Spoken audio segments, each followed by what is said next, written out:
Hi, I'm Ben. If there's one thing I've learnt, it's that behaviour change is a phrase that probably needs to change. Inevitably, changing the world means needing people to change how they do things. So the conversations we have often include the words, we need to change people's behaviour. Now that's all fine and well when you're the one doing the changing. But what if you're the changee?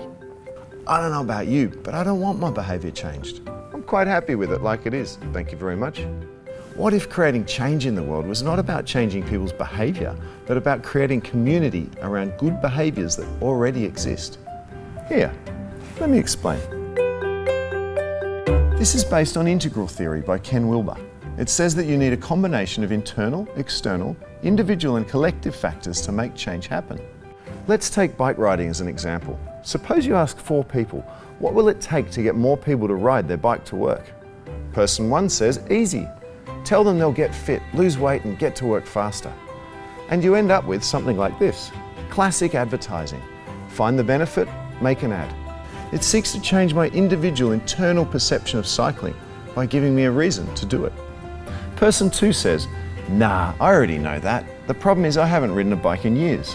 Why don't you put some bikes in a park, encourage people to ride across instead of walking, then collect the bikes on the other side and say, see, it's just like riding a bike. Why don't you try it tomorrow?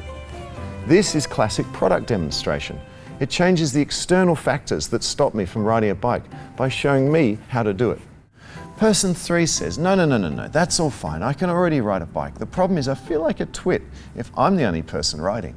What you need to do is create group rides so I can feel like I'm not the only one and other people see us and join in, which is where you get ideas like tweed rides, night rides, and of course, nudie rides. This is fashion and recommendation. It changes my internal perception of how cycling is accepted and therefore how I'll be accepted if I do it. Finally, person 4 says, you're all crazy. Even if you do all those things, I'm not riding a bike until the infrastructure is in place to make it easy and safe. Bike lanes, bike share and so on. This is a collective need for real external infrastructure that makes bike riding easy to do. So who's right? Well, wisdom would say everyone. And that would be a good theory of behaviour change. But I'd like to suggest to you that, in many cases, we can go one better. Let's pick a different problem, waste.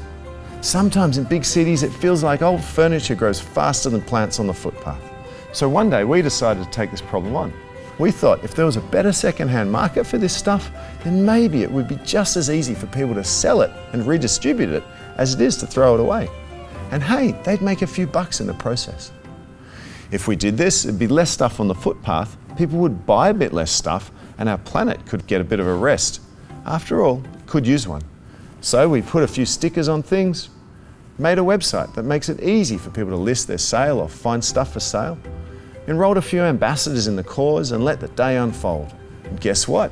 It worked. The cool kids got involved, the real kids got involved, and all over Australia, people interpreted the day in their own way. The event is now in its 7th year, and in that time we've helped redistribute over 3 million items.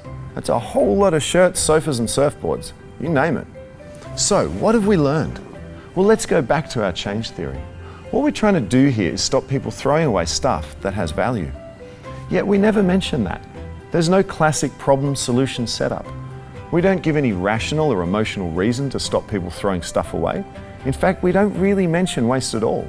So we skip the top left quadrant entirely. What's more, we don't need to tell people how to hold a garage sale. They already know. So we skip the top right quadrant too. In fact, the whole top half of our change theory, the part that most resembles advertising, is in this case unnecessary. It's all about the bottom half, the collective. Community and role models make an old idea the new cool thing to do. Infrastructure like websites and toolkits make it easy. And there you go, it works, with half the effort. Ladies and gentlemen, you may not be able to change my behaviour, and it may well be rude to try, but that's okay. What you can do is find behaviours that help solve the problems of the world and spread them by making them fun and making them social. I, for one, think that's a far more enjoyable way to make the world a better place anyway. Thanks for tuning in.